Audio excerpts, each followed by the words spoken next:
Tuesday, February 24th, 2026 p.m. regular meeting of the Bell Garden City Council. The meeting will now come to order. Tonight's invocation will be given by Pastor Leonardo Leal, and the Pledge of Allegiance will be led by Girl Scout Troop 2543.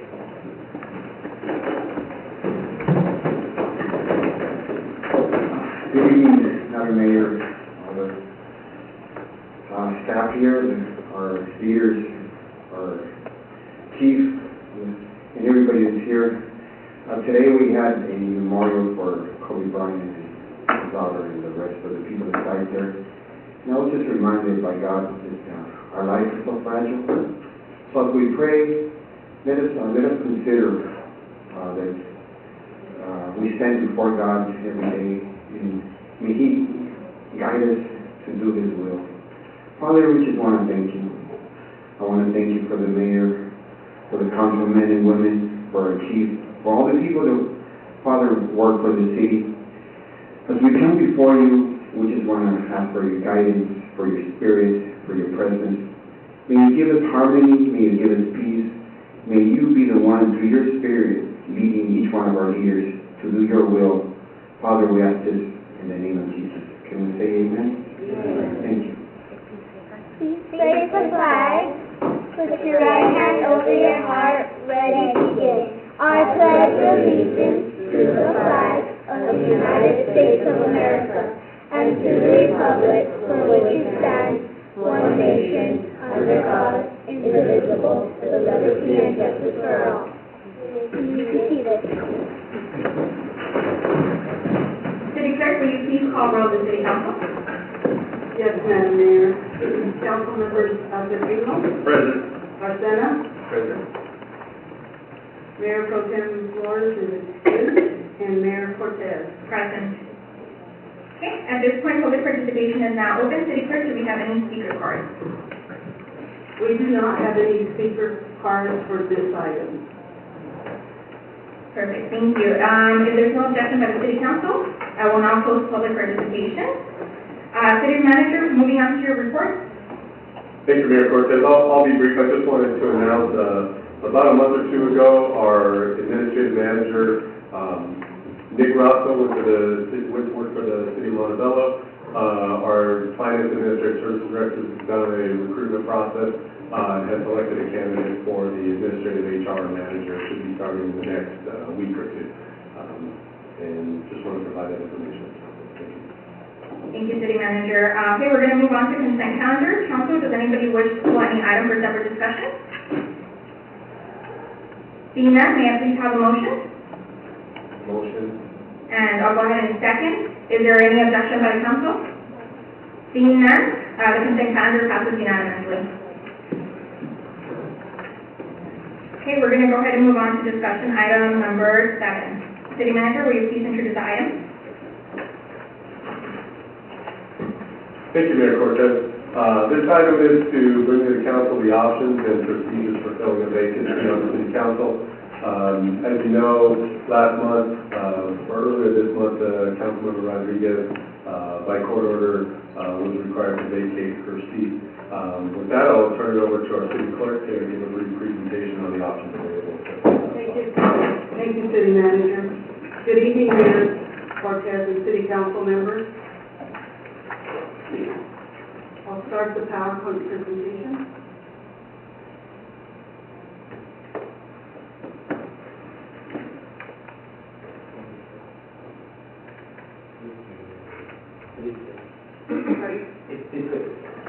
Oh, this one.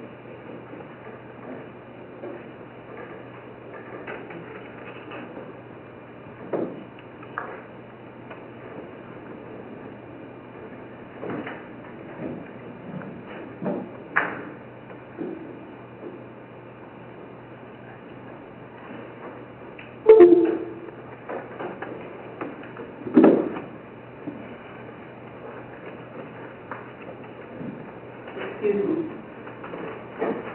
So Councilmember Rodriguez vacated her council seat as a result of a court judgment that was entered on February 5th, 2020. Councilmember Rodriguez is in the second half of her term. I think I'm gonna, Go ahead to the I think I'm gonna go up.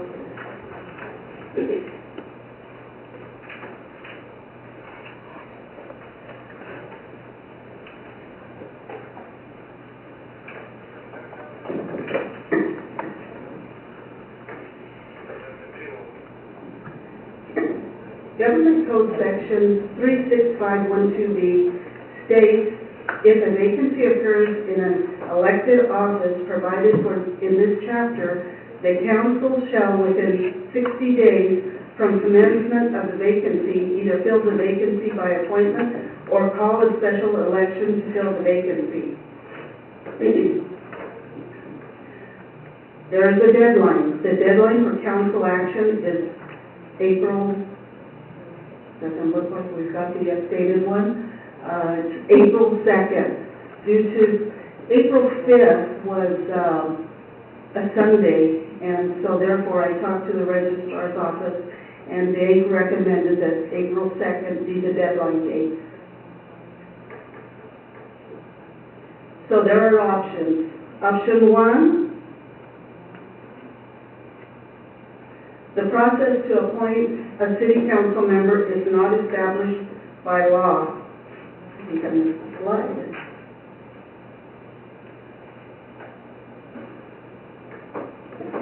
Okay, option 1, appoint a person to fill the unexpired term of office of their successor by the deadline of, again, that's April 2nd. The requirements are an individual seeking the appointment must be a resident of Bell Gardens, U.S. citizen, and a registered voter. The process, again, is to appoint a city council member is not established by law. Other cities throughout California have established their own process. City council will need to determine if past practices used by the city will be followed in filing an appointment. The city's past practices include candidate letters of interest, applications, resumes, and a timeline for advertising of the vacancy and establishing deadline dates. Candidate interviews would be conducted in an open session at the following regular council meeting. So here are some established deadline dates. Letters of interest could potentially be submitted March 9th by 5 p.m., that's on a Tuesday. The city clerk would receive the letters of interest and applications, those interested to fill the vacancy for the remainder of the term. The appointment could potentially be on March 23rd at 6 p.m. at the regular council meeting. The council could make an appointment in public session. Option 2, hold the position vacant until a special election can be held, no sooner than 114 days from the call of the special election. If the city council chooses to fill the vacancy through a special election, or if the council seeks to fill the position by appointment, but does not do so within the 60 days of the vacancy, the election must be scheduled on the next regularly scheduled election date, not less than 114 days from the call of the special election. The timeline for submitting paperwork for the June 3rd, 2020 special election has passed. This is really irrelevant because recently I found out the law had changed in December 2019, so it can only go to the November election. Therefore, the next regularly scheduled election is November 3rd, and that's the only election it can go to, as there will also be 2 expiring terms scheduled on that election. It is staff's recommendation that the City Council approve one of the options to fill the City Council vacancy for the remainder of Councilmember Rodriguez's term that will be expiring in November 2020. Number 1 option, appoint a person to fill the unexpired term of office of their successor by the deadline of April, again, that's April 2nd, 2020, or, like I said, hold a special, call for a special election. You can leave the position vacant if you so desire. And that next special election is going to be November 3rd, 2020. That concludes my presentation. I'm available if you have any questions. Does any member of the council have any questions for me? No, seeing none, I would like to go ahead and propose and move for option 1, to appoint a city council member to fill the entire term of office of the successor. I'm thinking, Is there any objection by the council? Seeing none, then we'll go ahead and move with option 1. City manager, with regards to option 1, I know that there's already a proposed timeline. Would that also, as approving option 1, that encompasses this timeline and as well as the protocol and procedure that we described? Mayor Pro Tem, yes, if you select option 1 as described in the staff report, it would include those deadlines, and the actual letter of interest that's required, as well. Okay, perfect. So then, the motion go ahead and passes unanimously. City manager, will you please introduce discussion item number 8? Thank you, Mayor Cortez. This item is to request the final adoption of the Complete Streets Plan. The Complete Streets Plan was funded by a Caltrans grant. It includes public input through workshops. The purpose of it is to give some guidance on improving the walking, biking, transit experience throughout the city. And it identifies proposed improvements that would help to establish that goal. If this plan, as it's presented, were to be adopted and we had fully funded, it would cost about $9 million. We don't have that much to fund these projects, but it will help us be competitive in seeking future grant funding to implement this plan. With that, I'll turn it over to Director Green. Thank you, Mr. City Manager. Good evening, Madam Mayor, members of council. I'm going to attempt to lead this presentation. In the meantime, I'm waiting for my teammate Carlos to chime in. But we were awarded this grant back in 2017, so it's been almost 2.5 years in the making. We've had 4 workshops for this process. 2 were conducted in 1 day. And it's important that we have community feedback on this plan because it's the community that we're trying to serve. They're going to tell us, how safe they feel. They're going to tell us where the needs are, where our deficits are, and where we should focus a lot of our improvements as well as funding. So that's why we did a lot of these outreach meetings for our community. It came from a planning grant from Caltrans. The grant was about $162,000, and we also contributed TDA funding to cover the rest of the project costs in the amount of $23,000. And like Mike mentioned, the whole purpose of Complete Streets is to make it complete for all. That's biking, walking, and transit services, and making it all connected. What is Complete Streets? It's a design. It's a design for all modes of transportation, whether you're a pedestrian, a cyclist, or a transit user, and someone who's driving a car. We also look towards accommodating safety as a component in our Complete Streets plan, and find ways to make it more bike-friendly and street-friendly for all users.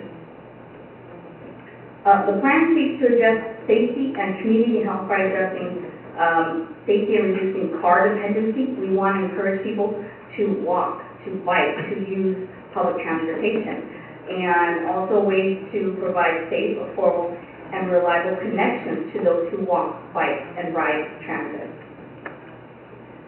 So the benefits of Complete Streets: if these goals are met, the quality of life in the community will drastically improve by simply having more affordable, convenient, and safe transportation choices to local and regional destinations.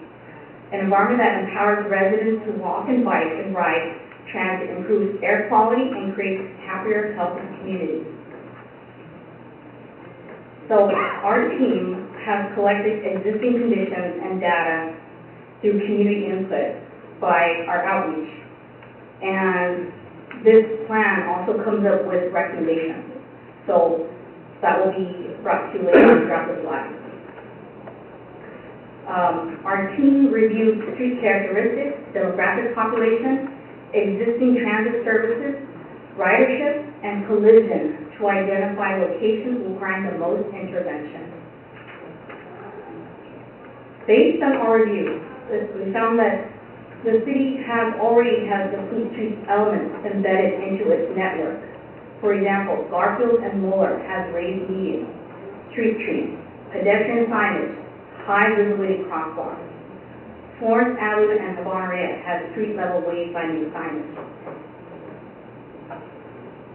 We've also confirmed that the city's residential population overwhelmingly identifies Hispanic or Latino and drive as their prime mode of choice for commuting. We've also discovered that the community earns a lower median household income than LA County, so ours is a disadvantaged community. We've been able to identify where bicycle and pedestrian collisions occur most frequently based on stats from 2014 to 2017. As you can see here, pedestrian collisions tend to occur at intersections with high volume, such as Gage, Eastern, Florence, and Garfield. And those are all, arterial streets. Community engagement. As I mentioned earlier, we've had 4 community meetings, and it's important that we get the community involved. We want to know what's important to them. We want to know if they feel safe. And these community meetings were conducted in Spanish.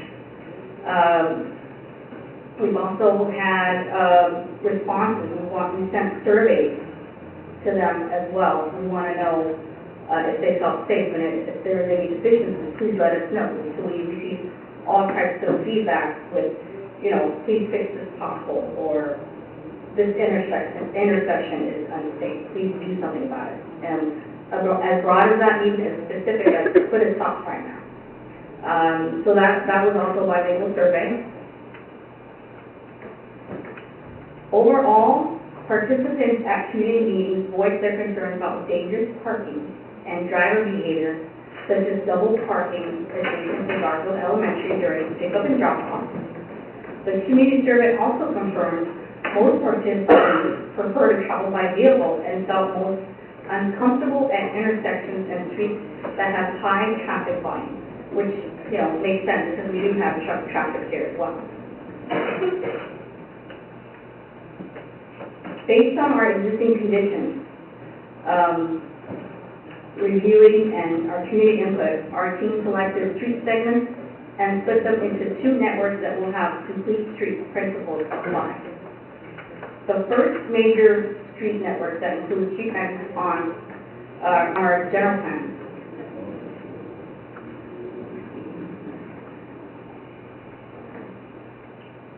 We have the major streets, and we have the low stress network.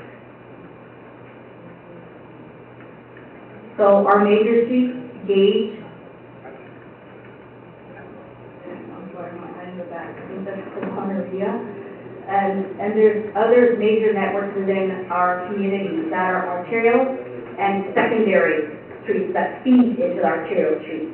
So we want those streets to be traveled, we want them to be running smooth, and we want them to be safe. And our goal is to have those cars avoid cutting through residential streets. And so we're going to go to the low stress networks that have been identified. So second is the low stress network, and they're primarily residential streets. And this is what we've been hearing from our community, like cut through traffic. We want more speed humps, more stop signs, traffic circles, things that we can do to calm traffic along residential streets, because people are cutting through, avoiding the major streets. The recommendations for localized travel and slow moving moves like walking and biking, the complete streets element selected for these streets would address speeding, cut-through traffic, and overall safety. Together, the major and low-stress streets create the network shown here. The aim is to create a network of streets that motivate the local community to walk, bike, and ride transit to local destinations.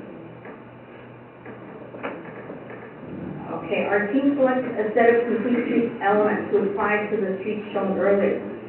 For the purpose of this plan, we categorized those elements into 6 categories: bicycle, roadway, streetscape, intersection, transit, and crossing. In this next section, we'll show you some examples of how we apply complete streets elements into the proposed network. On Florence Place, we generally found the existing number of travel lanes did not match traffic volume. So one of the recommendations is to convert the existing street configuration to 2 lanes, one center left turn lane and one buffered bike lanes as well. So, here we go. Proposed bike lanes. Because they are wide enough, that street segment is wide enough and can handle a bike lane. The same would go for Scout Avenue and Cabanneria Road. Major streets. Scout Avenue has an uncomfortable sidewalk and excessively wide travel lanes that could lead to speeding and unnecessary conflict between a cyclist and a driver.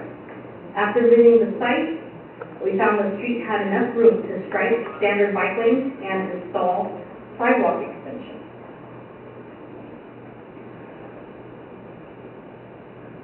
So here we go, this is current, this is proposed. And we can extend the sidewalk a little more so that pedestrians feel more comfortable and it's more pedestrian friendly and it slows traffic down. So that's the calming effect that will be proposed along Scout Avenue, just as an example. For Cabanneria Road, we recommend striping edge line treatment to narrow the existing travel lane to deter speeding, and sharrows, which is their little bike striping markings along the street. Sharrows, to remind drivers and cyclists that cyclists have a presence on the road as well, to share the road. More dramatic measures would require eliminating on-street parking, and that's not what we're recommending. We want to allow parking along the street as much as possible because we do know that it's a demand in our community. On MoveX, for a low-stress network, we recommend high visibility crosswalks and curb extensions to increase visibility of pedestrians at crossings and multiple mini traffic circles to deter speeding and cut through traffic. And what we mean by traffic circles is they're small. It's like a little island in the center of the intersection, and it slows you down. That's the whole purpose of a traffic circle, and we are recommending many traffic circles throughout certain segments of the corridor here.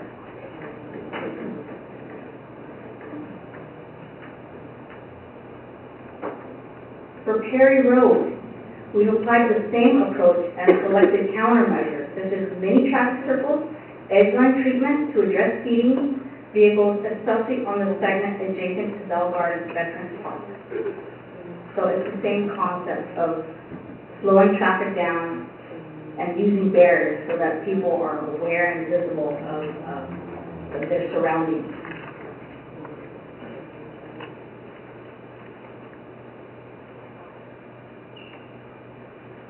So in terms of implementation, you're wondering who goes first? What street elements are we going to address or tackle or prioritize? So there has been a table that's been prepared for our KOA, and evaluation criteria is based on the network connectivity, the need, the equity, and the feasibility. The total cost is about $9 million to implement these segments and these improvements. And it counts for everything: design, run-out, engineering, construction. So, sorry for the screen, but here's how everything was prioritized. And it's a scale from 1 to 10 for this category, up to 30 points for this category, equity 15 points, feasibility 15 points. And here's the subcategories for each section. System-wide significance, safety, ATP, active transportation to work, population density, employment density, number of attractors, disadvantaged communities, median household income, vehicle ownership, cost, and community support. So all of that, all those measures were quantified on a scale. And the next slide, you will see the prioritization. And I want to mention that just because this is staff priority, doesn't mean you have to follow this exact order. This could go, we could do Garfield one year, and the next year we could do Lavonria. We can even pick priorities if that was a priority. So how we base these priorities is funding availability. For example, the ATP grant application that's coming up in the next few months might have a project limit of 5 to 10 million. We have to consider the cost of each of these corridors. And there's a cost in table, one of the tables where Garfield is, there's a cost for Garfield, there's a cost for Loveland, and that will be our approach. It's based on the cost, based on priorities, but it doesn't mean we have to follow that exact priority. Our goal is to get as much as the top 10, for example. That will be staff goal, that will be our work plan to do the top 10 for our community.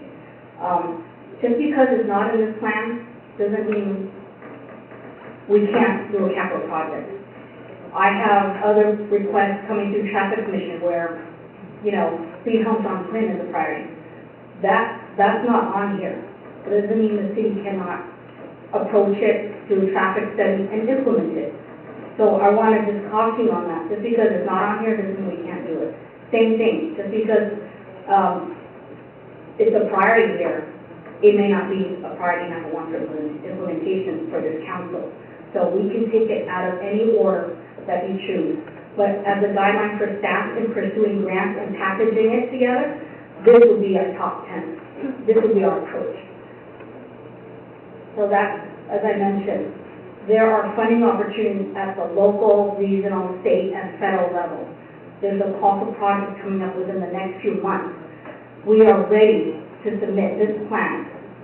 And oftentimes, if you don't have a plan adopted by your council, vetted by the community, public workshops, public outreach done, they will not give you any points for that. So we are in a very good position in submitting applications at the state, local, federal level. That concludes my report. I'm answering questions about this. Questions from the council? Yeah, I wanna thank you, Sal, and also the engineers that worked on this project. I think it's such a big deal. I don't think everyone realizes how big of a deal it is, because I know you've been working on it for so many years already. But I do have a question in regards to the plan, and I know that some of these plans that are developed either for the recreation department, for the parks, or other areas, I know that they age very quickly. So, for example, I know that the last master plan we had for recreation, it was from the 90s, and now that plan itself is no longer suitable to our needs. Is there any way that we can continue to update this plan, or is it sort of a snapshot and it will just continue to age from this point on?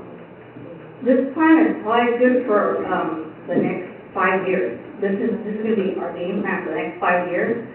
And even if we do get funding, I still have to bring it back to this council for a grant agreement. Is this still a priority for the council? Is that top 10 still a priority for you? So I still have to circle back that list back to you. Even when it comes to the funding stage and implementation and construction, it's going to come back to this council again. And every time we get a new funding agreement, it's going to come back to this council, just to make sure, is it still priority for you, is it still priority for community?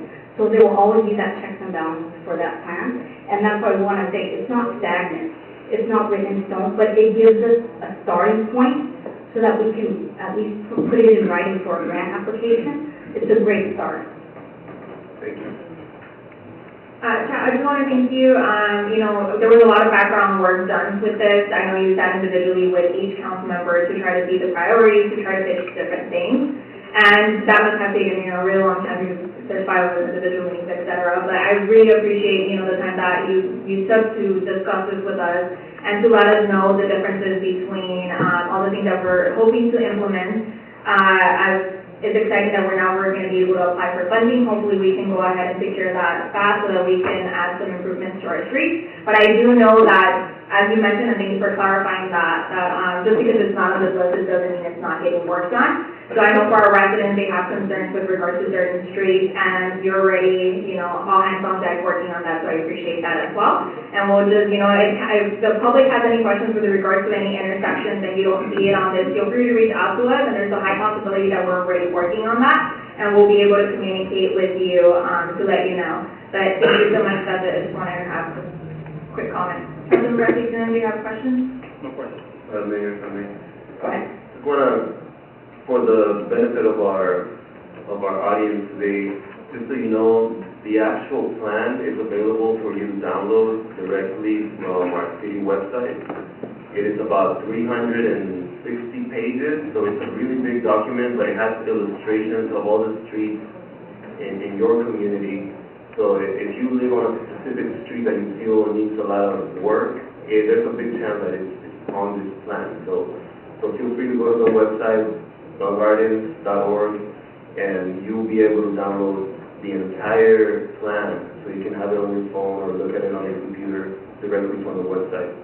And that's all I was going to say. Awesome. Okay, did you have any comments for us?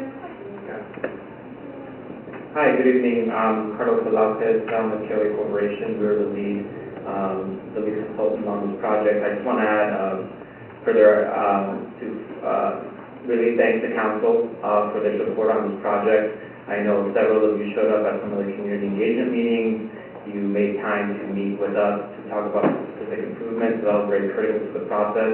One thing that I want to emphasize to the council and put on the public record is that this was not only a very comprehensive project in scope, but it was also, we took it to heart that we involve the residents as best as we can, and not only the residents, but you as representatives of the residents, and we understand that many of the residents can't really show up to every meeting. So we want to show, I want to personally thank you for your support on this project. Secondly, what I want to emphasize about this project is that we took a very specific approach with a lot of your smaller streets. Typically, a lot of these streets plans, they kind of set up general cross sections for a lot of your major streets, and that's it.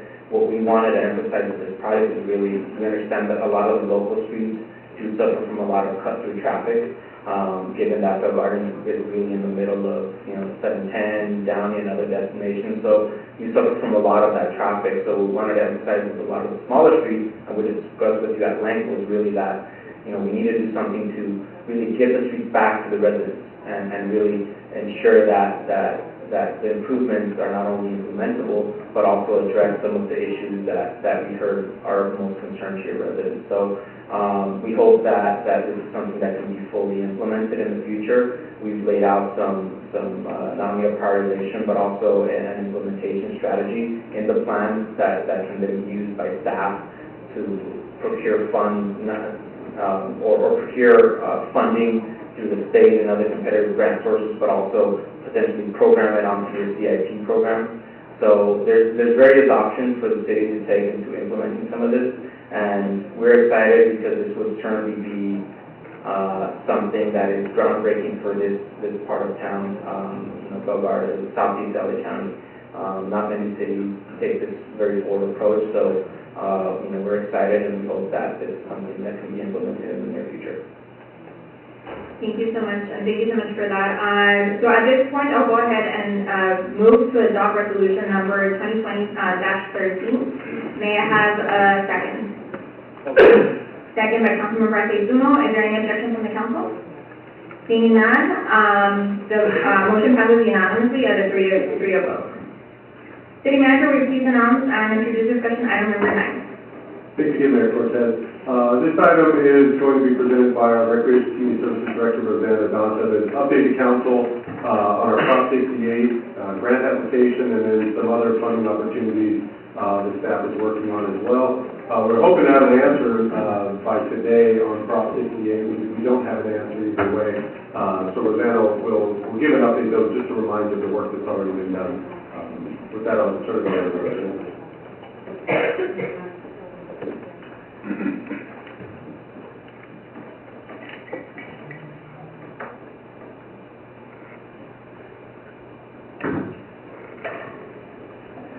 Thank you, City Manager.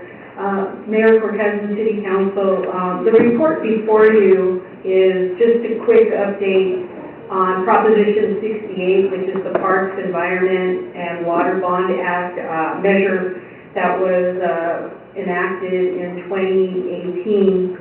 And for the first funding cycle, the City of Bell Gardens applied to be a competitive cycle with the State of California, the Department of Parks and Recreation. The grant application was prepared by Kunkley Design Initiatives, better known as KDI. And KDI provided the grant writing skills for this grant pro bono, and it was for the Veterans Park Refurbishment Project. And this is just an overview, one of the pages from the grant of what took place. As a requirement, KDI and the department staff conducted a number of public input and outreach meetings, and the community came and gave us their input. They conducted exercises to plan out a park, what they wanted to see, what some of their concerns were, and you can see through these couple of pictures.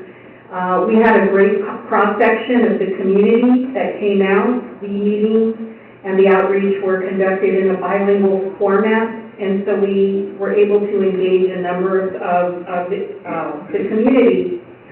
In addition, we received a site visit, which is always a good sign, on November 12th. We're looking to hear from the state sometime between the end of this month and next month as to the grant. The results of these exercises were recommendations to renovate the hardscape, the basketball courts, relocate restrooms, renovate the community center, and make it ADA compliant. They would be renovating the baseball field and include stadium lighting. They would add outdoor fitness equipment, a splash pad, community stage, a passive therapeutic garden, replace the shade structure, add a new dog park, add new barbecue grills, install a new walking trail. And the grant application was for $6,665,000, and staff again expects to hear relatively soon. So you can kind of see what the condition of the park is wear and tear over the years. And so it's really due for some major repairs and a facelift. Also, just a quick update, Measure A funding. On January 29, staff submitted an updated Measure A annual allocation. We received confirmation at that time that we had $389,953 of Measure A and $73,735 of Proposition A funding available to us immediately. And it's estimated that we'll be receiving about $200,000 this year, so for a total of $663,000 and some change. So staff is looking to receive we'll be coming back with a formal request. But some of the ideas that we have for use of this funding immediately is to replace the basketball bleachers at Ford Park. It's a facility that's used daily. In 2017, the city invested in replacing the floors. You can see it's a beautiful floor. But due to limited funding, we weren't able to replace the bleachers. And so when we do have use out there, there's people sitting on the floor, bringing in plastic chairs, and it's never enough seating. So we estimate that would be about $85,000. So that's one immediate fix that we can do. Another immediate fix is we're looking at the community garden and the Ford Park ABC soccer field. Both the community garden and Ford Park have portable restrooms for their patrons. Staff is proposing to replace the restrooms using modular restroom facilities, which would have water, electrical, and sewer connections. This is just kind of an example of what they look like. We haven't looked at any official designs, but this is just something that could work possibly at the ABC field. And construction of a modular unit which functions and looks exactly like a regular, construction is considerably less. And so we're looking at cost-effective ways of resolving that. I'm sorry, another quick improvement is the ABC soccer fit lot. As you can see, it's in the enclosed area of the soccer field. And what happens is it's only available to the community when the soccer field is being used. And we've had citizens who would like to go in and use the pit lot and do their exercises during the day, primarily seniors and adults who are home during the day. So we're looking for a quick fix of realigning the fencing to not enclose it, to provide access from the outside. And right now we're getting estimates to get this completed. So again, we'll be coming back with a formal request, but these are just some ideas that we have. Also, for further evaluation, we are looking at the senior center at Veterans Park, and that's just the senior center. You can see the senior exercise room. You can see it's very small, limited. Also, the space is a great space, but right now it's being underutilized, and it might call for repurposing the facility, making it more available to the community, but that's something that we'll look at and evaluate with the city council. The restroom facilities are actually in pretty good shape. They need a little bit of work, but, all in all, they're not that bad. This is the neighborhood youth center. This used to be the boxing gym, and we'd like to see if we can get that back up and running again. The youth center, as you can see, is in dire need of some attention. There's some health and safety issues, and we are also looking at ADA compliance that we would be moving towards. If we were to do all the other improvements that I mentioned, we would have about $500,000 left over to look at possibly doing some more improvements. And so that's something that, again, will enlist the assistance from council to get their feedback on priorities and to move forward. Also, coming back to you next month will be a report from AARP declaring Bell Gardens as a livable community, which will enable us to garner a couple of grants that they have available that will help at the community garden as well as Veterans Park. So we really look towards the future and moving in some of these areas. So this report is for you to receive and file. I don't know if you have any questions, but I would be happy to answer any questions. Thank you, Madam Mayor. I have a question in regards to the modular bathrooms that may be proposing by you at the ABC field. Would Edison permit us, have we looked into that to see whether or not that would be something that we would have permission to do so since we're on their property? So the reason we would go with a modular classroom, because technically it's not a permanent structure, so we have had contact with Edison, and it's going to take a little bit more going through the permit process. They need to approve the permit, but it would be in line with the engineer that we did speak with said that they could get approval for something like that. So before we would do a purchase of something like that, we would have the approval from Edison? Yes, we would go through the full plans and specs through them to make sure that they would authorize the building of and the construction of it. We would also come to council with it ahead of time so that we can make sure that we have all the approvals in line. And I also heard from your discussion today that you are looking to potentially bring back the boxing at the neighborhood youth center. So, we're looking at all programming. One of the things that we have been talking about is if it'd be possible to do a park master plan and do a comprehensive evaluation of all our facilities and programming to determine if there is a need or if there is interest in something like that. So there are grants available to us if we wanted to bring back the boxing program, but we would, again, try to get public input to see if there is actual interest and want of such a program. Thank you.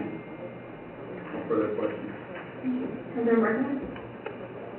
I just want to thank the Director of Recreation for looking at the needs of the community.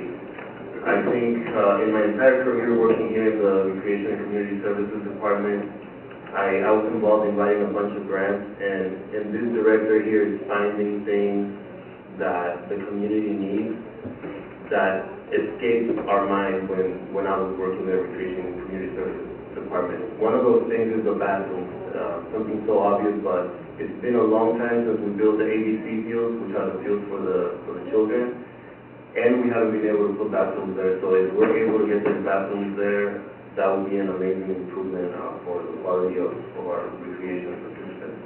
So thank you for that. And I wanted to give you guys a little bit of history on the Prop 68 grants that we're currently applying, because it's extremely exciting to me to know that there's been walkthroughs by the grantees that we might be getting the money from. That means that they are considering us for this grant, $6.6 million, which is a large amount of money. Just so you know, we've been going after this money for at least 10 years. Even before it was called Prop 68, it used to be called Prop 84. And I remember the first time that we submitted this grant, I wrote the grant, and we literally went in the director's office and we held hands and we prayed before we turned in the grant. So this is huge, and if we do get this grant, it means so much because we'll be able to fix Veterans Park in a way that you can't even imagine unless you were there at the workshop when we planned it all out. So I'm very excited about that. I'm not sure if it was mentioned here, but we are also submitting for Prop 68 money for the pool with a different grant application. So we're working very, very hard to make sure we secure this money so that we can improve whether it's the Veterans Park or the pool or anything else in the city. So again, thank you very much, and I just wanted to give you guys a little bit of background on the Prop 68 grant. Thank you. Thank you. I believe our community has been very impatient with regards to seeing change, and everything takes time, but I think this is a great opportunity to show our community the different things that we have in mind, and you know, I think we need to thank staff for this, and staff, thank you so much for all the time that you've been putting in and dedication day in and day out. From every single respective department, without you this wouldn't be possible. So all the merit and all the work is owed to you. Not to council, because we just sit here and we approve things, but it's to staff, and I want to invite everyone to learn a little bit more about our staff. We'll be featuring some of them in the new Valverdez magazine that will be coming out soon, so you could learn about the great people that we've hired for the city of Valverdez that are putting work day in and day out. Mike, would it be possible, and I know we've been talking about a budget retreat, but because there is a lot of different propositions with regards to what we can do now, so we can start seeing the change regardless of whether we get the proposition or not, would this possibly be something that we can incorporate into this budget retreat with council, so that we can maybe perhaps prioritize and give Rosanna a bigger picture in terms of what we want to see coming to council, and then bring it on as soon as possible, I think. Yes, Mayor Cortez, and also Roseanne mentioned a Parks Master Plan. So we've got something in the works right now that we'll bring to council shortly regarding potential funding for a Parks Master Plan, where the council and the community would basically prioritize all of the things that can and need to be done with the park. So that may come even prior to the budget discussion. Oh, that'd be amazing. And community, feel free to, message us, write to us, email us with regards to which one you want to see first. That would also give council better insight. And I'm sure, Mr. President will be doing a video shortly on Facebook, and we're gonna be posting it online so that we could receive, additional feedback from our community and really see where the need is and what you want to see first. And thank you for looking into those monies and how we can best allocate them to see change now. There's a lot of great and exciting things coming for the city of Bell Gardens, so again, thank you. So at this point, no further questions, comments? Okay, seeing none, may I have a motion to receive and file this report? Motion to receive and file. I'll go ahead and second. Is there any objection? Seeing none, motion carries unanimously. City Manager, discussion item number 10. Thanks again, Mayor Cortez. This item is to present the fiscal year, June 30, 2018 annual financial report. California Government Code requires that government agencies in California, have to prepare financial statements and that those financial statements are audited by an independent auditor on an annual basis. This city, among other cities, goes one step further and instead of just basic audit financial statements, prepares what's known as a CAPR, a comprehensive annual financial report, provides additional statistical information. The report's about 120, 130 pages long. There'll be 4 reports, and just in summary, what you're looking for ideally here is for an auditor to tell you that your financial statements are presented fairly, that the information is accurate. Whether the information is good or bad news is really aside. In this case, just before our auditors and our director speak, you'll see that there are unmodified opinions here, which is what you're looking for, which is a good thing. So it's stating that the financial information is accurate. And secondarily, generally our financial position is generally better from a budgetary basis, but also you'll hear a little bit about liabilities related to other post-employment benefits, so basically retiree medical. Those liabilities have increased, and we're trying to address those through labor negotiations. So with that, I'll turn it over to Director Koholo-Kula. Thank you, Mr. City Manager, Mayor Cortez, members of the City Council. On an annual basis, cities are required to have a financial audit performed by an independent public accounting firm. Gruber & Associates is a CPA firm who specializes in governmental audits. Matt Lenny, the audit director for Gruber & Associates, will present the results of the June 30, 2019 audit. The staff's recommendation for this presentation is to receive and file the report. Thank you. Good evening, Mayor, members of Council. We are here, as noted, to talk about the June 30, 2019 audit results. Before I get into the actual results, I want to at least give you a little background on the audit process. This audit was performed in accordance with generally accepted auditing standards, as well as government auditing standards, which is a more strict and rigorous process. The objective of an audit is to ensure the city's financial statements present fairly in all material respects the respective financial position and activities of the city. To meet these objectives, we go through various different procedures and techniques. One of the most important things we do is we document and test internal controls of all accounting processes throughout the city. In addition to that, we sample disbursements, transfers, journal entries, and test for compliance within the city's own policies and procedures. In addition, where applicable, we are also testing compliance of federal and state grant requirements. We also confirm from third parties your cash investments. We talk to attorneys. We confirm revenues, receivables, and long-term debt. In addition to this, we perform compliance on allowability of costs and expenses used for federal funds. We reconcile the city's general ledger to detailed sub-ledgers, and we evaluate the reasonableness of estimates that are made throughout the financial process. As indicated, the results of this audit render numerous reports. One of them, the most significant, being the CAPR, the Comprehensive Annual Financial Report. In addition to that, we also issued a single audit report, which is a report on your spending of federally funded grants. This report includes 2 opinions, one on compliance and internal controls, and one over compliance of your use of funds over a major program. We also issue a report on your appropriations limit, And we give a communication letter to governance, essentially our management letter, comments that we have some areas for improvements as well. The results of this year's audit is that we issued an unmodified opinion on the city's financial statements on January 29th of 2020. As mentioned before, the unmodified opinion is the highest opinion we can issue. Our single audit report disclosed no material weaknesses or significant deficiencies in internal controls. And our single audit report also disclosed no non-compliance issues related to the federal programs tested. Our report on appropriations disclosed no findings. And our communication letter for recommendations for improvements, we did have 2 items to note. We did have some audit adjustments that were required to be reported or recorded to the financials during the audit process. And our recommendation is to ensure that the books are closed and tidied up in a timely fashion and ready for audit when that time commences. We also noted in our testing of internal controls that some employees did not have their annual reviews done within a year. It's best practice that those be followed the city's policy and be done in a timely fashion as well.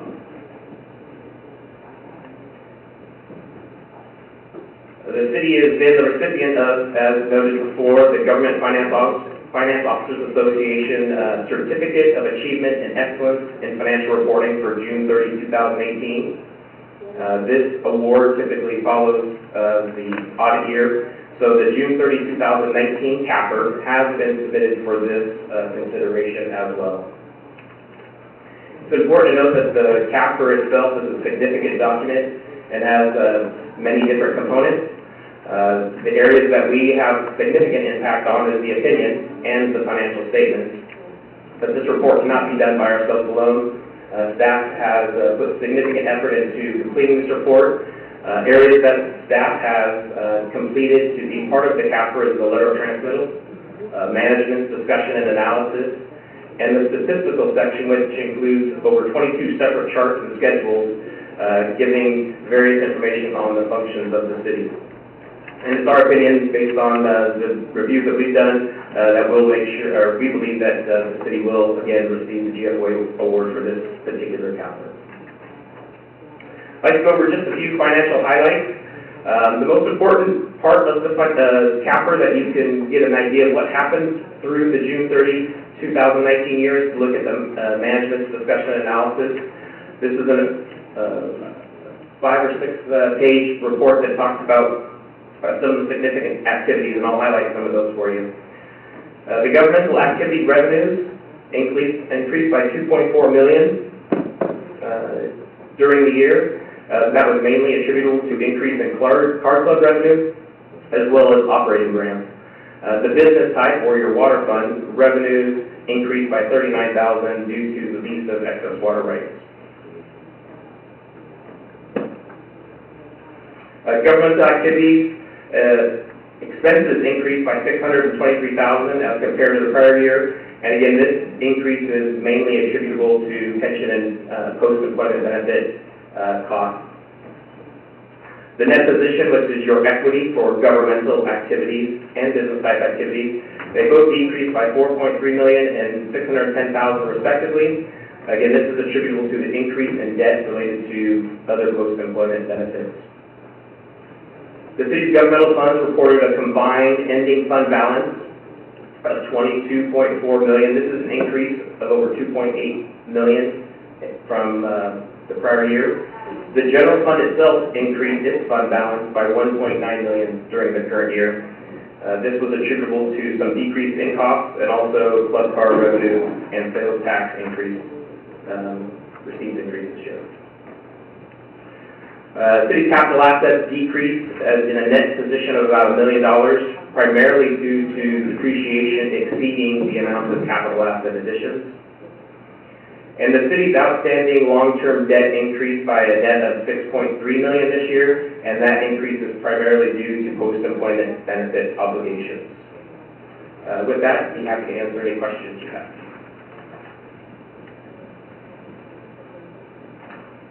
Questions from the council? Seeing none, thank you so much for your report. Thank you. At this point, I'll go ahead and move to review and file this report. May I have a second? confidence. Any objection from the council? Seeing none, motion carries. City Manager, will you please announce discussion item number 11? Thank you again, Mayor Cortez. This item, so what you just heard was the financial statements for the period ending June 30 of 2019. So that's obviously about 8 months ago.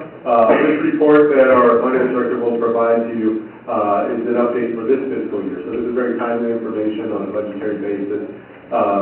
Before I turn it over, I'd just positively say revenues are coming in significantly higher than projected, which is a good thing. And with that, I'll turn it over to finance director. Thank you, Mr. City Manager, Madam Mayor, members of the City Council. On June 28, 2019, the City Council adopted a balanced budget for fiscal year 1920. In this presentation, we'll briefly review the strategies that were implemented during that budget adoption period. We'll provide the council an update on the revenue and expenditure projections, along with a request for additional appropriations to the budget. So the adopted general fund budget was balanced with a projected surplus of $40,000. We were projecting revenues of $31.76 million and expenditures of $31.72 million. When we adopted it, we saw revenues were up by $2.14 million than the prior year, primarily caused by our casino going up from where it was in the prior year. And then our expenditures were down by $547,000 than the prior year. And the reason why expenditures were down were primarily related to when we adopted the budget back in June. We went status quo for all departments on operating and for all capital requests related to equipment, furniture, vehicles, computers. Those were all eliminated from the budget. And the thought was that we will get the budget passed, and then at mid-year, we can reevaluate necessary requests from departments. And in this presentation, you'll see some additional requests related to capital that were not provided when the budget was adopted. So the revised forecast as of December 31st, 2019, has a projected surplus of $738,000. Revenues are doing much better than what we originally budgeted, and they're expected to be higher than the original budget by $1,470,000. Expenditures through this first part of the year are projected to be up by $772,000, and then at the end of it, we have a surplus budget of $738,000, which would be a positive change in fund balance. In the graph below, we just kind of showed a little bit of historical where our fund balance has done over time, and only in a couple years have we had a negative fund balance. The two spikes that you see in 15-16 and 16-17 were basically one-time revenues where the city sold some property that it owned. Will, just to clarify, so the actual fund balance hasn't been negative, it's the change in fund balance. So it's decreased in those years that are negative. Doesn't mean the actual fund balance was below zero. So a little more detail on the revenues. As you mentioned in the earlier slide, we are projecting revenue over the adopted budget by $1,470,000. The mid-year adjustment, the major adjustment is the casino revenue. The casino revenue is doing really well. We're projecting that to be higher by $920,000 than the adopted budget. That forecasted amount will be the highest that we've ever received from the bicycle casino. Money that we received from the dissolution of the RDA, we're projecting that we're going to receive more this year. This is basically the money that's left over after all of the RDA enforceable obligations are left. The remaining money gets distributed to the taxing entities, the city being one of them. We're projecting that to be $300,000. And there were a couple reimbursement grants related to police officer salary. The PD has been awarded a cost hiring grant, which reimburses us for some of the police officers' salaries, and over time that incurred by members of LA Impact are reimbursed. And so those weren't, a budget amount wasn't added for those, so that adjusted the mid-year by $85,000 and $56,000 respectively. Parking violations are up, expecting to be over budget by $129,000.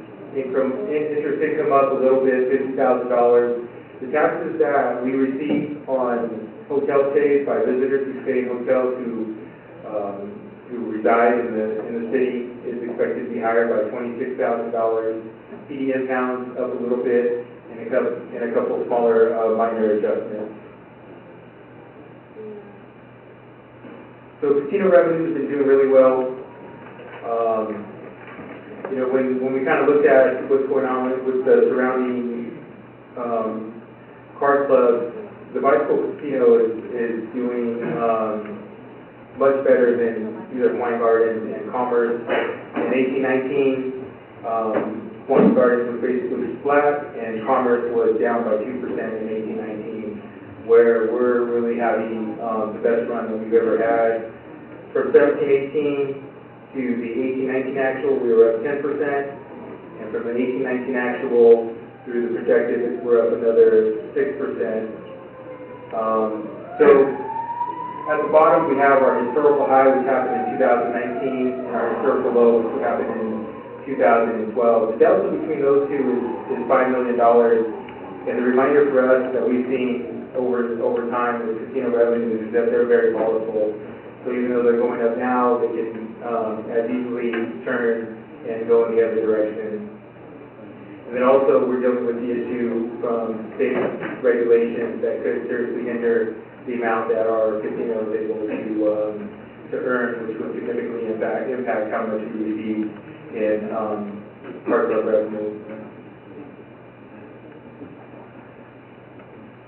So moving on to the general fund expenditures, we had adopted expenditures of $31.72 million, with the revised budget up by $772,000. That would bring our expenditures to $32,492,000. And so we kind of itemized the adjustments. So what we saw in our adjustments is we had better than expected vacancies, or we had more vacancies than we had planned at the start of the year. So what we did in the 1920 budget is we implemented a vacancy savings rate of 2.5%. So where we took into consideration $410,000 in vacancies, but as we progress through this year, there have been more vacancies than anticipated. So this has caused an adjustment of an additional $84,000 in savings that we're expecting from vacancies. Kind of in connection with the vacancies, that there have been employees who resigned and retired, and they have been paid out their leave time for a total of $457,000, which is not budgeted. And then throughout this fiscal year, the council has approved additional appropriations. A couple of them, one of the large ones being the $218,000 for computers, for server upgrades, and software upgrades in the police department, which was an additional appropriation of $218,000. That increased the expenditure budget by $385,000. And then lastly, staff is requesting an additional appropriation of $713,500. And we'll talk about that in more detail on the next slide. And so, you know, that additional appropriation request is primarily related to we went status quo when we adopted the budget, and we eliminated all capital-related expenditures. So kind of circling back every year here. So on the left, we have the general fund request for additional appropriation. In the Public Works Department, we're asking for $25,000 to replace 2 John Deere gators.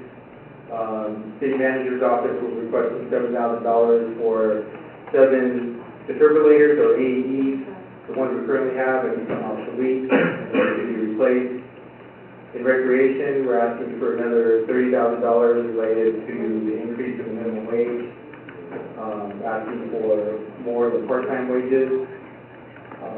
Also, Recreation, we're asking for for $30,000 to replace the truck.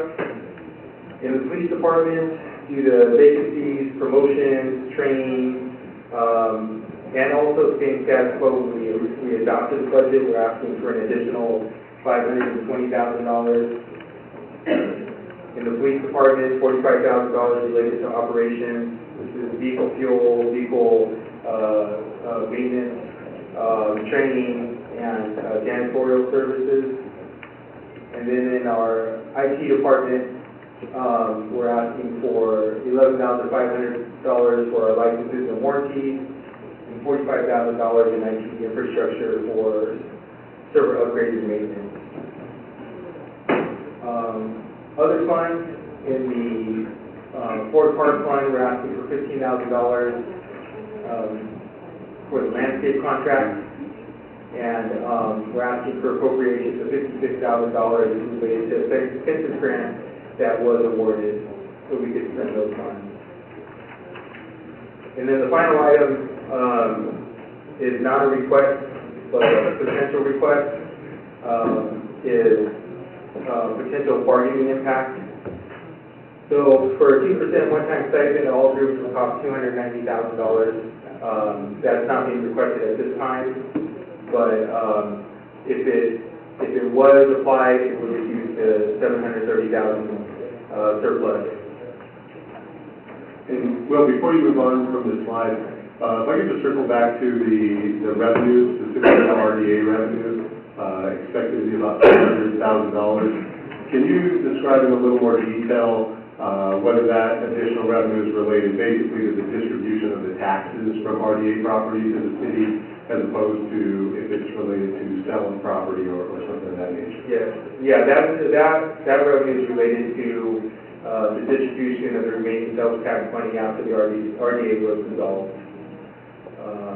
So the RDA was dissolved, all of the tax increment money is no longer going to the RDA, so now that tax increment money is used to pay enforceable obligations. Whatever is left is distributed to the taxing entities, and this is what's being So you said distributed. selling tax, I think you meant property. Property tax, yeah. So the reason that I'm asking, so it's, you know, when I think of normal property taxes, it goes into the city's general fund, not reserved for any particular purpose necessarily. But in this case, I think again what you're saying is there are property taxes that are related to the RDA properties, and then they're distributed after liabilities are paid. So I think that's what you said. Basically, yeah, basically. The other question, if you can move forward back to the appropriation page. I know on a couple of these items, if you can move to one that describes the actual items that we're requesting here. So I know anytime we're asking to request for equipment purchases and things, it's always helpful to give some context. So the top two, the John Deere Gators, so these are 15, 20-year-old electric vehicles that I think Director Booth said cost around $7,000 or $8,000 to repair over the last year. So they're well past their useful life, and there are issues with the electric vehicles. So we're looking to replace those. Also with the truck, this is a truck for Veterans Park. I believe it's a 15-year-old Ford Park. The hybrid vehicle, old technology, dollar amounts. Roseanne, do you know any dollar amounts as far as what the maintenance costs have been on those, or is it more just downtime? It's a combination, but more downtime, because of the parts that are obsolete. So it's a combination. And also as far as, I believe we bought a truck prior to me getting here, a newer truck that, I'm getting the two parts confused, which one has, is there a reason why we really need one truck at each individual park as opposed to just the sharing of one vehicle? The truck at Ford Park, actually does other functional things like the dragging of fields and preparation of the athletic fields, whereas the vehicle at Veterans Park is used more by the entire department, so the vehicle might be just housed there, but it's more of a utility vehicle for the entire department. So they have kind of two different functions. Okay, thank you.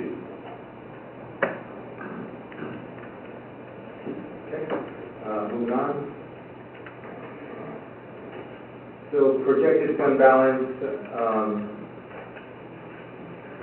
from a short-term perspective, fund balance is a gauge of the financial health of the city. For the city of Bell Gardens, as of June 30th, 2019, our fund balance was $19.8 million, and that was made up of various categories of fund balance. On the left, we have non-spendable fund balance, and that's basically assets that's not in a spendable form. The largest of the non-spendable fund balance is related to money that goes from the water fund. We have fund balance assigned to liabilities. The city has liabilities for payouts of compensated absences and pension and OPEB liabilities. That amount is just over $14 million. And then in 2008, the City Council adopted a policy to create a contingency reserve fund with the goal of setting aside 10% of general fund expenditures. And as of June 30, 2019, that is up to $3.1 million, which is just about 9.5% of the 10% goal. And then you can see in the bar chart how our total fund balance has been progressing since 17-18 through projected 19-20.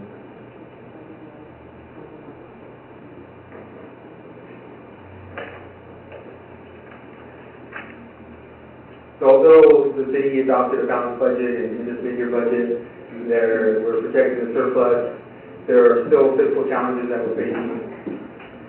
The general fund, although it's having a good year this year, still has operating challenges. Had it not been for better than expected casino revenue and greater vacancies than budgeted, it would have been a more difficult year to maintain a balanced budget. One thing that we have to look forward to is we have a sales tax measure scheduled to be on the ballot in November 2020. If it passes by a majority vote, it will bring in an additional $2.3 million for the general fund, as well as we're currently in the middle of a fee study, and I know in community development they're continuing to move forward with some potential billboard advertising revenue. Our retiree health costs that we pay employees who work here at least 10 years and retire, the liability has reached $68 million. The one thing we're doing to kind of minimize that liability through the negotiation process, we're looking to make changes to restructure the retiree health care that's offered to employees. Benefits, they are expected to increase. There have been long-term changes that are made. The city here for classic members implemented a second tier, as well as in 2013, the state of California reduced the overall pension benefit through the PEPRA. Well, if we can just talk real quick before we scoot on for number 3. On number 2, the retiree healthcare cost of $68 million sounds like a lot. It is a lot for a city of this size, and this is part of why on number 7, labor negotiations, we're about 8 months out of our current labor contract.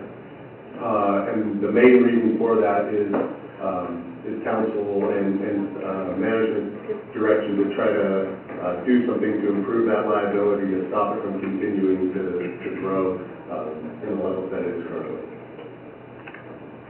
We talked about the uncertainty of the casino revenue. The casino revenues are volatile, and there are state actions that could hinder the amount of state revenue that we receive. The city is working with the casino and the casino JPA to monitor and preempt any state actions. Our water utility continues to operate at a deficit. However, we're currently going through a water rate study right now to stabilize financially our water system. And then capital replacement. Capital replacement is always a challenge. Our facilities and equipment are beginning to age. We have implemented a funding source to set aside for capital replacement, and we're currently contemplating other funding policies to set aside funds for capital replacement. And then labor negotiations, as the city manager mentioned, we are in labor negotiations with all private groups. We're looking to make long-term financial improvements. Potentially, there could be short-term costs. So that basically concludes the mid-year budget. On the next part, we'll kind of get into the budget calendar for the next fiscal year's budget. So as we move into the next fiscal year's budget, beginning in a couple weeks here, the finance department will be drafting budget worksheets and providing those to all of the departments within the city. The city manager will meet with his executive team on March 17th to discuss the budget strategy, budget expectations, budget direction. City departments will go ahead and draft their budget worksheets and provide them to the finance department by April 2nd. The finance department will meet individually with all of the departments to review and go over their budgets. Then on April 20th, the finance department will take the budget worksheets and deliver them to the city manager. The city manager will then do his review. And the plan is on the week of April 27th through May 7th, that time period, we'd like to conduct a budget and strategic planning workshop with the city council, city manager, and department heads. And council, we'll poll the council for specific dates, but that's kind of the time frame that we're looking at. We will have a basic budget developed. We'll have some contingencies depending on, you know, what may happen with Attorney General's decision, et cetera. So if you're looking at that and for some reason you say, hey, I'm in Hawaii that week, we'll poll you and make sure that that's a good time. In the time frame, we'll be looking to have that meeting. And then at the council meeting on Monday, May 25th, we'll provide a council study session of the basically put together budget.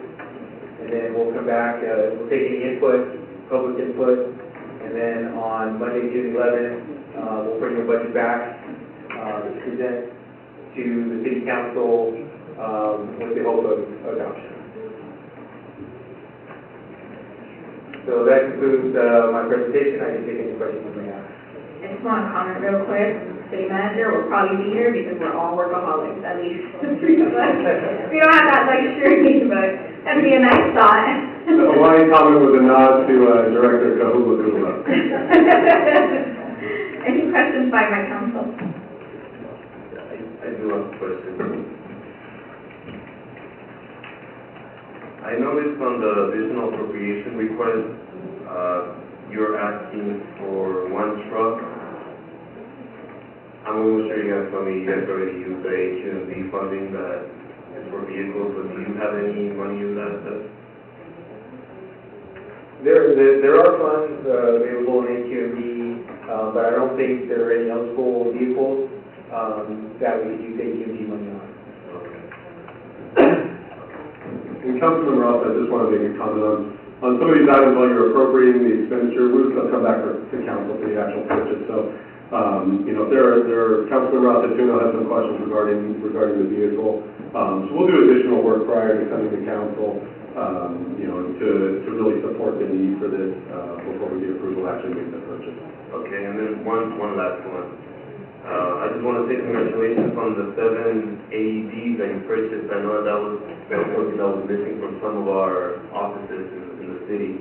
And that sort of reminded me a little bit of our emergency plan and emergency response.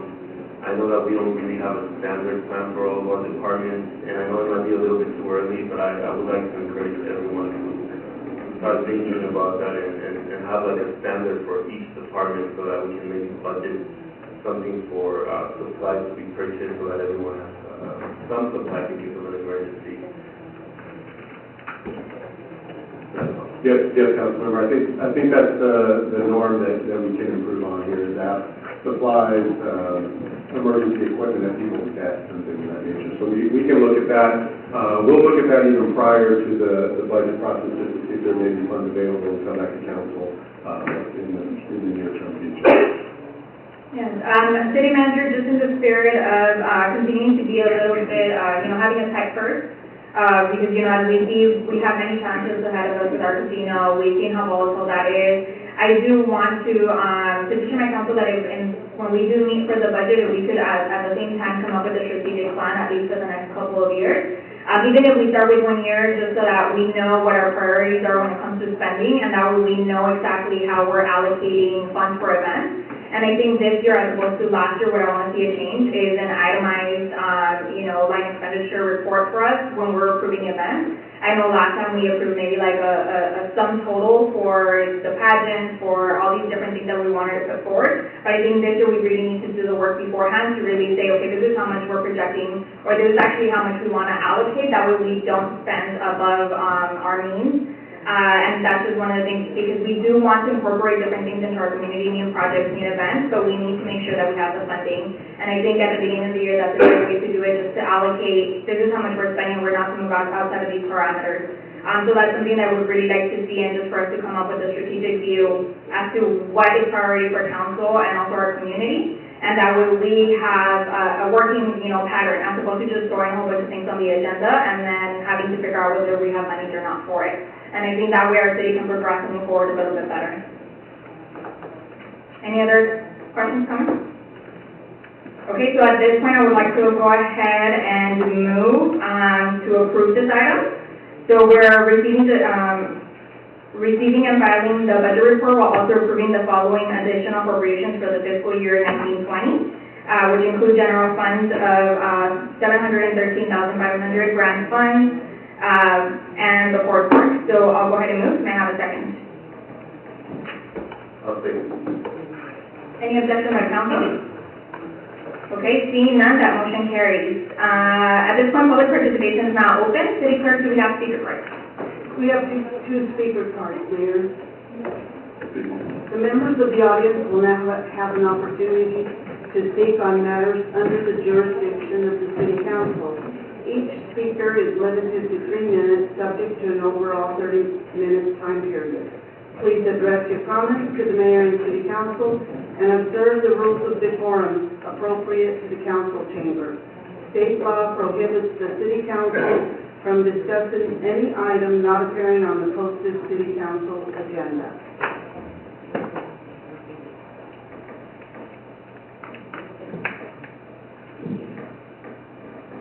Okay, first up we have Rogelio Rodriguez.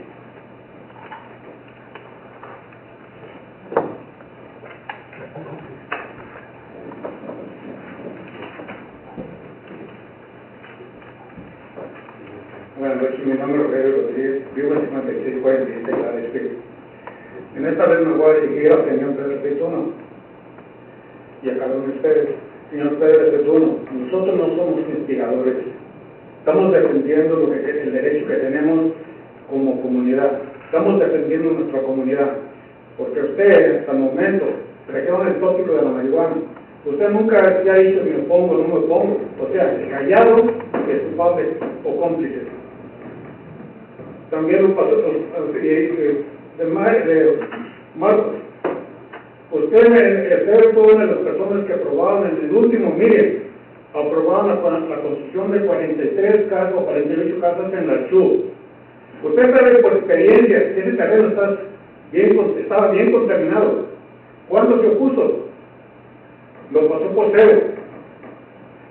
Quisiera saber cuál fue la forma que lo limpiaron, si tenía más de 20 y tantos años de terreno contaminado, y lo que tengo entendido es que ustedes le dieron la opción al developer para que lo limpiaran. No nos hagan tontos, por favor. Marcos, cuando se probó, yo hablé contigo antes que fueras electo, que a veces podías hacer un cambio tocante o quisieras algo tocante a la investigación del terreno. Hasta la fecha no has hecho nada. Únicamente comentarios que has hecho o felicitando a fulano sutano. Yo lo agradezco y se lo agradece a la persona. Pero sería más bonito que lo abrazaras con hechos, no con mentiras o realidades. Porque ahorita tampoco has hecho nada de la marihuana. Ahorita la ciudad de Commerce tiene 23 tiendas aprobadas y vienen 11 más. Tienen dos formas muy fáciles de quitar toda esa droga que tienen ustedes. Simplemente no queremos marihuana en verdad. O ponerle la boleta y se quitan el problema. No, pero están obstinados en traerla, ¿por qué? Porque les deja dinero.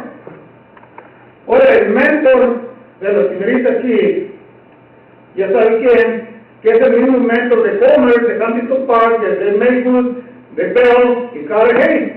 Es el mismo mentor que quiere llenarnos de marihuana que a nosotros. Creo que no está bien. Se lo van a pagar tarde o temprano, se los digo. Porque anteriormente decía que actuaba del Garden era un león dormido. Y cuando despertó, sacamos a varios corruptos que había aquí. Y yo no creo que sean ustedes corruptos. Apenas están aprendiendo a ver a ser corruptos. Pueden reformarse. Una persona me dijo a mí que necesitábamos personas adultas para que nos representaran. Yo estaba equivocado, creía que necesitamos juventud. Metimos a Pedro. ¿Y qué ha hecho Pedro? Un dedo a la izquierda, contándole a su papi que iba a decir que era marihuano. Nunca lo dije Pedro.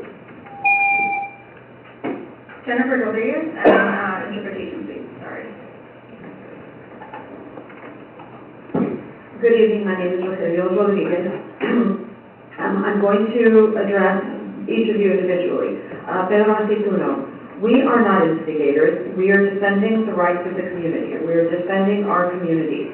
And you have refused to take a stand about the marijuana. You have just stayed quiet there. You haven't said whether you're for it or whether you're against it. But remember that if you remain silent, you are approving it. And also, you voted to approve the construction of 48 new homes. And you know, when you know very well that that land has been contaminated for like 20 years. So how has it been cleaned up? Or don't come out saying that the developer is going to clean it up. Don't play dumb on stuff like that. Marcos, you have promised all kinds of things, but you've never actually done any of them. You just come out and you congratulate people, and that's all well and good, and I'm sure it makes the people feel good, but we would really rather hear facts and deeds, things done. Because if nothing is done, we're going to end up like Commerce. Commerce has 23 marijuana stores approved and several more in the works. And it would be very easy to deal with this. All you have to do is say, no, we don't want marijuana in Bell Gardens, or put it on the ballot and let the residents decide, because we have, the residents are very clear on this. And regarding the lady in the middle, your mentor, who is the same mentor who has been in Bell Gardens or Bell and Park and Maywood and Cudahy and all these other places and Commerce, following him is going to come back and haunt you guys, because Bell Gardens has been asleep, but they are waking up, and they are going to get rid of it. It happened in the past, and it will happen again. We have woken up, and we have gotten rid of corrupt people in our government. I don't really think that you are all the way corrupt. I think you're just learning how to be corrupt. But a lot of people said that we needed adults on the council, and I was wrong. I argued and said we needed youth, but either way, we put Pedro in, and he has been worthless, and the rest of you haven't done anything for us either. Thank you.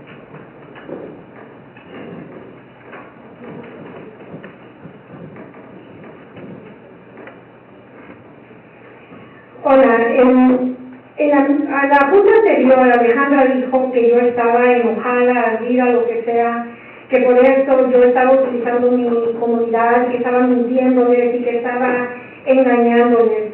Como dijo mi papá anteriormente, simplemente lo que tienen que hacer para callarnos, pongan una medida en la boleta. Hasta ahora ustedes no han dicho absolutamente nada. Lo que sí es cierto es que en todas nuestras comunidades hay una epidemia que está por caer en nuestra comunidad. La marihuana, hay tiendas de marihuana. Estamos hablando de Huntington Park, Montebello, Cudahy, Linwood, Bell, Commerce, y la lista continúa y continúa. Ustedes lo que están tratando por mencionar que supuestamente yo estoy enojada es perder el enfoque de lo que estamos pidiendo, lo que la comunidad está pidiendo. ¿Qué es lo que la comunidad está pidiendo? Una medida en la boleta. Es lo único que piden. ¿Por qué? Porque bien se sabe que en todas las ciudades, todos esos concejales, vinieron aquí a Mario Beltrán, todos esos concejales en cuanto entraron como representantes, de repente existen un montón de tiendas de cannabis, incluyendo Commerce. ¿Qué es lo que hacen? Firman un documento así, en lo que ellos están diciendo, ¿sabes qué? Ustedes apoyan el cannabis, en cuanto entran ustedes van a cambiar lo necesario para que estos tipos de negocios puedan entrar. No es enojo, es preocupación por lo que está pasando en nuestra comunidad. Ustedes los eligieron para que representaran a nuestra comunidad. Aquí han existido muchas personas, y en vez de escucharles qué es lo que han hecho, se han burlado. En vez de escucharles qué es lo que han hecho después de 4 horas de haber esperado, se levanta la alcaldesa, que va, qué falta de respeto para la comunidad. Es muy injusto lo que están haciendo, porque ellos no les están pidiendo nada más. Esto no se trata de Jennifer, como lo han tratado de ustedes decir. Lo único que ellos están pidiendo es pongan la medida en la boleta. Dejen que la comunidad decida si quieren estas tiendas de marihuana aquí en Gardens o no. Que ustedes no tengan el poder de 3 para poder traerlas o no. Después tratan de engañar a la comunidad diciéndole que ya existe algo. Sí existe algo que ustedes pueden cambiar cuando se les antoje. Es triste. Referente al señor Pedro Aceituno. Señor Pedro Aceituno, cuando lo ve usted, me da lástima, la verdad. Cuando veo a su papá y a su mamá que vienen para acá, igual me da lástima. Porque están siendo engañados por usted. Mis respetos para su papá y su mamá. Porque ellos no saben el tipo de hijo que tienen y las actividades que usted está involucrado y está implicado en la actualidad. Ha sido un fraude para nuestra comunidad. A mí usted decidió sacarme con una demanda. Bien, pero sabe que eso no me mata a mí como activista, porque es lo que soy, no soy concejal, soy activista. Interpreter summary, please.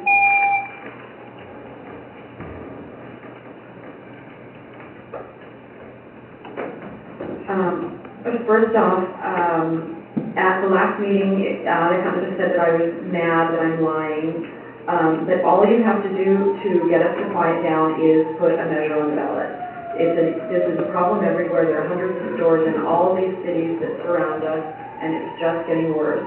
And all the people are asking for is a measure on the ballot. In this picture, you can see everybody sitting with Mario Beltran, and everyone signed the document saying they would committing to support cannabis and committing to making the changes necessary. I'm not mad, I'm worried, just like a lot of people are. And you don't listen to them, you laugh at them, even though they've waited hours to speak. This isn't about me, it's about getting a measure on the ballot that everybody wants. And I know that you say that there are already rules in place, but they're rules that you can time. And Mr. Aceituno, I find it sad. I'm sad for you, I'm sad for your parents, because they don't know what kind of son they have and the activities he's been involved in. Thank you. Okay, we're going to go ahead and, is there any objection by the council? We'll go ahead and close public participation. And now moving on to council member comments. Councilmember Aceituno. Thank you, Madam Mayor. So a gentleman came up here to speak in regards to property being contaminated. Once again, get your facts straight. The property you're making reference to is on Shoal Street. No one is building homes on Shoal Street. Read the agendas that are posted to the public. Don't be misled by an individual or individuals wanting to tell you what to say and how to say it. Do your own homework. Again, wanting to once again mislead the community on false information. False information. Talking about properties on Shoal Street when this council or the previous council hasn't approved any homes on Shoal Street. Thank you very much, and it saddens me for someone that sat up here can go out there and mislead folks again. It's an embarrassment. The individual needs to take responsibility for their own actions. They failed to attend work, being on the city council. A judge heard your arguments. You had more than sufficient opportunities to say your side of the story, and after everything, the facts speak for themselves. The judge ruled against you. Take responsibility of you not attending these meetings and coming in to work. Because let me tell you, those same residents are sitting out there that have to go to work, and if they miss work unexcused, guess what? They will be fired from their job. You are not any different than anyone else out there.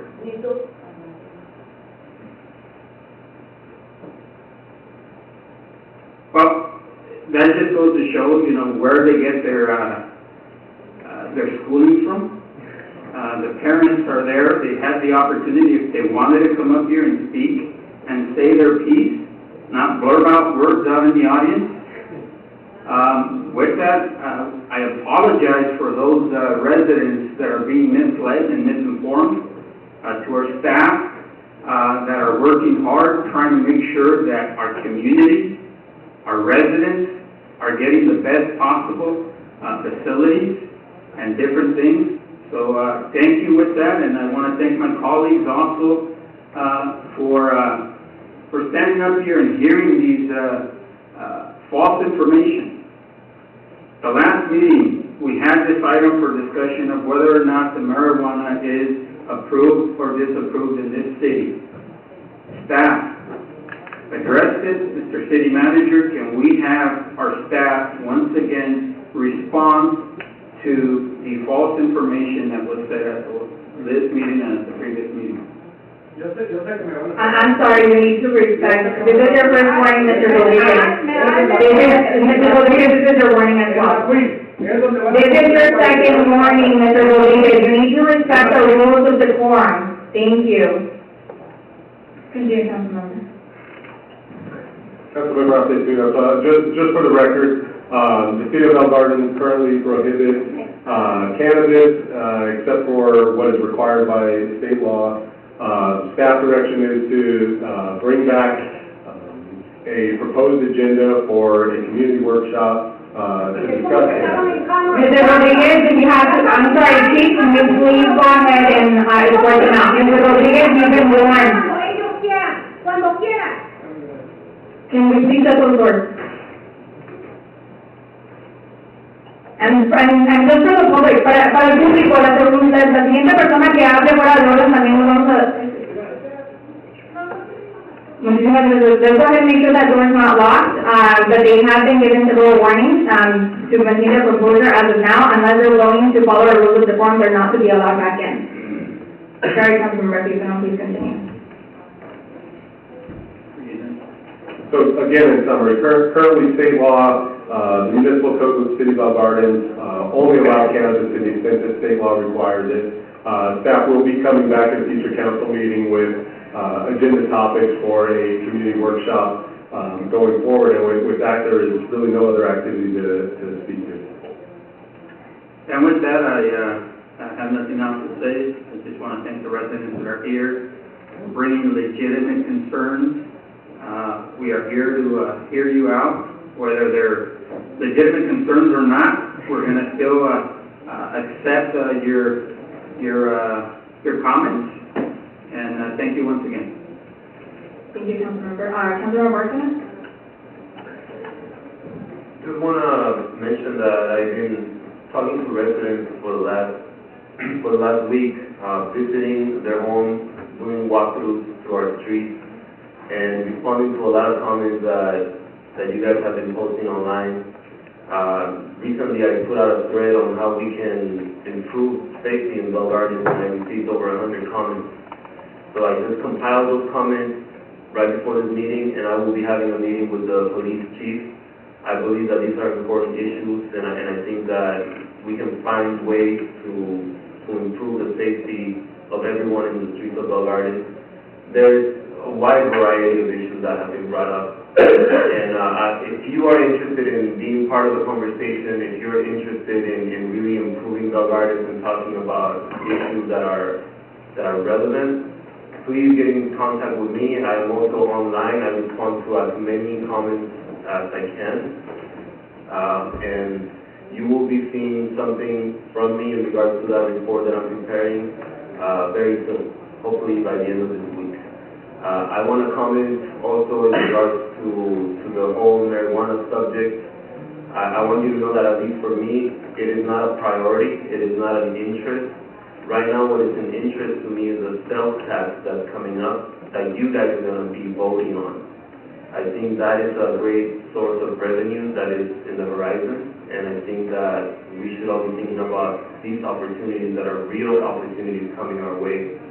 There's also, as has been mentioned in the budget report, the water rate study and the possibility of increasing some of the water rates in the city, because that is something that has been neglected for many years by previous council, and we want to make sure that we update that. So those are real revenue sources that I have my eye on. Anything else is probably being used for political reasons. As you guys are aware, there's an election coming up in November. And in the same way that when I ran for office, the whole marijuana topic was used against us, it is being used again, but ironically by the same person that supported us back in the day. So I hope you guys can see through that. I don't oppose marijuana. I am not for it. To me, it is just a tool that the city can use potentially in the future to gain more revenue. But at this point, it's not a priority. I have other priorities in mind, and I'm just being honest with you guys. I don't have anything to hide, and I hope that you can see that. You're always welcome to come and talk to me to know more about my opinions, whether they're political or about policy or anything to do with the city. I am always there for you. Thank you.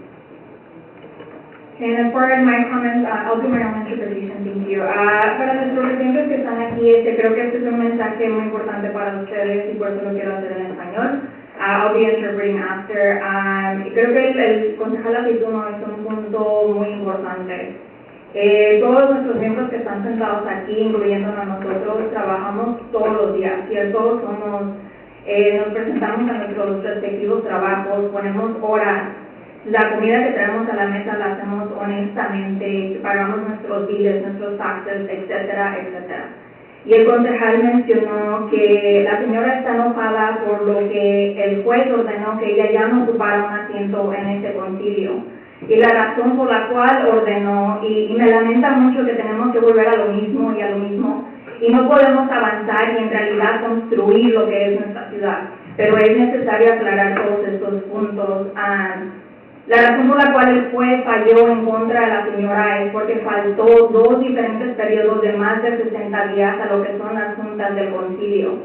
Cada vez que nosotros nos sentamos aquí arriba, esto es nuestro trabajo. No nos pagan un montón de dinero, ustedes lo pueden verificar, pero sí nos dan algo por estar aquí, por tener juntas anterior de juntas para prepararnos para el temario que está en nuestra agenda. Y ella no lo hizo. El concejal mencionó que si fuera uno de ustedes que no se presenta a trabajar, lo correría inmediatamente. Y eso es algo que ustedes quieren que entiendan. Esto es un trabajo, no es servicio comunitario. Sentarse aquí es una responsabilidad muy grande que nosotros asumimos cuando somos electos a representarlos. Y eso es lo que está sucediendo aquí. Por favor, no se dejen engañar. Nosotros no decidimos. Si el concilio de ese tiempo, del 2017, hubiera de haber decidido en ese momento que ella ya no fuera parte del concilio, ellos lo tenían en su poder, mas no lo hicieron de esa forma. Ellos fueron a un juez para que fuera un juez quien decidiera y no ellos. Y así el día de mañana ustedes no pudieran tomar represalias, porque sabemos que muchos de ustedes a lo mejor la estiman. Han sido fieles a ella, etc. Nosotros entendemos eso, pero por eso esto se decidió en un tribunal. Y si no tenemos confianza en los tribunales y en los jueces, entonces no sé en qué vamos a tener confianza, porque en eso se basa nuestro país, en lo que se llama según la justicia. Todo eso sí se lo quiero aclarar. Con respecto a todo lo que se menciona, por ejemplo, la foto que enseñó el día de hoy, la gente busca formas de cambiar las cosas. Esa foto fue de un viaje que hicimos a la ciudad de Tijuana. Cuando aún cuando siguen a las personas migrantes que han estado en Tijuana y que necesitan comida, zapatos, que necesitan ayuda de nosotros, a eso fuimos. Visitamos varios centros donde había gente de diferentes países que están atrapados en Tijuana, porque si entran a este país ya saben lo que está pasando con esta situación. So, de eso se trató ese viaje y la gente lo ha estado cambiando por completo y se hizo con una buena razón para poder llevar útiles, necesidades que necesitaba la gente que está en Tijuana. So, eso quiero que sepan y que ustedes puedan ver cómo se pueden cambiar las cosas y cómo una persona puede tomar algo y completamente darle otra vuelta a lo que es la realidad. Por favor, tomen eso en cuenta. A cada rato nos ataca la familia Rodríguez que nosotros no hemos hecho nada. Pero les quiero aclarar a la comunidad que las calles no se deterioraron en un año. Los problemas de esta ciudad no han pasado en un año, son problemas de años. ¿Por qué ella no lo puso en la boleta? ¿Por qué no hizo ella esa acción cuando ella estaba dentro de ese concilio en vez de estar faltando las juntas y aún así llevándose el cheque que le estaba dando la ciudad? Pregúntense en eso, por favor, antes de cuando decían ustedes apoyar a ciertas personas. Porque estos problemas de la ciudad de Palm Gardens no han estado aquí en el último año, se hicieron con años. Y nosotros estamos haciendo todo lo posible por poder cambiarlo, pero si seguimos con estos ataques, nosotros vamos a estar aquí y vamos a escuchar todo de cualquier forma. Pero queremos ya darle vuelta a la hoja y continuar y mover. Y tenemos nuevos empleados que nos están ayudando y los empleados que se han quedado con nosotros y han seguido trabajando, y eso es lo que estamos haciendo nosotros por la ciudad de Palm Gardens. Eso sí se lo quería decir en español. Just really quickly, what I just said in Spanish is, somebody is upset for what a judge decided, and I mentioned this at the exact last meeting, and the reason why they're upset is because the judge decided that this individual missed 2 different 60-day periods, and it's all available to the public. This is nothing that I'm making up. Was missing from this diet. Sitting on this diet is a responsibility, and we do take a minimal amount of money, but we do take money for sitting here. And this person was absent for almost an entire year. You can go ahead and read it for yourself and still took home the check for the money that council receives for sitting on this diet. But this is a great responsibility, and us here, we're still sitting here. And we come in every single Monday meeting that we have to be here regardless. So we have a working community, a community that shows up every single day to work, and I did want to emphasize Councilmember Aceituno's point because I thought it was an excellent point. If it was any of you not showing up to your individual positions, you'd be fired the next day, or you leave, depending on what your contract says, etc. But that's the point that we're trying to make here. In 2017, the council that sat here could have made the decision to get rid of this person immediately, but they didn't do it that way. It was within their powers, but they didn't do it that way. They left it up to a judge to be able to decide, and if we have no trust for our judges and our judicial system, then I'm not sure what to tell you anymore. But we left it up to them, and they're the ones that decided. We had nothing to do with it. But we're trying to do right by the city of Alberta, and that is doing right by the city of Alberta. And it deeply saddens me that we have to continue to address the issue and all the lies and all the misconceptions because we want to turn a new leaf and we want to keep working. The other point that I was making, if these issues are so important, then why didn't she place them on the ballot? In the 16 years or however many years that she sat on this diet, why didn't she take that action? For the year that I've been here, we stayed quiet for the most part with regards to all these attacks, but I think it's time to speak up. Because unfortunately, our community is going to walk away and they're going to believe everything that they're told out there, and it's not necessarily true. So if all these things were so important, then she should have taken action. Why wait until now to have something to attack us with? The streets didn't deteriorate in the last year. The parking issues, they're not new to our community. 16 years in office. We're trying to put in work. We have amazing staff and staff that has stayed with us that is putting in the work. And that's why every single time we make it a priority to thank them. Because they continue to work despite all of this. This has been the 3rd, 4th meeting that we have to order them out. It's getting to a point where we're still listening to them. We're allocating the time. We're treating them with the utmost respect that we afford every single other resident. But yet these charades continue to occur, and they will not stop. They will continue until the November election. But we will continue to sit up here and face it, because we're doing what's best for the city of Alberta, and guess what? We're showing up. So keep that in mind. And it sucks that we even have to address any of this when we have so much more to look forward to. So, end of rant, and now to actual announcements.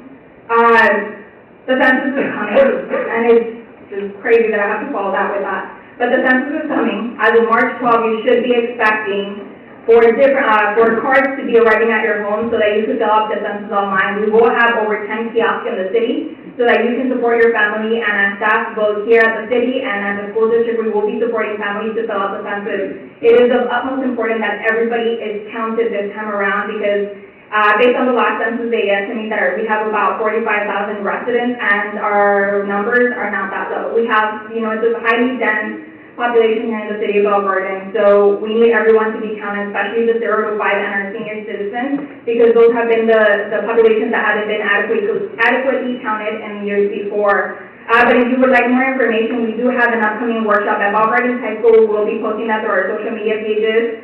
Our staff is great about letting you know. February 26th, we will be having an immigration workshop at Suba Intermediate, and we will have representatives from the Census Bureau, as well as hopefully the Congresswoman Lucia Roybal-Adler's office can join us, so that they can also share different resources with the community with regards to immigration and just different resources that their offices offer. So they will be tabling at this event, and I thank them for coming.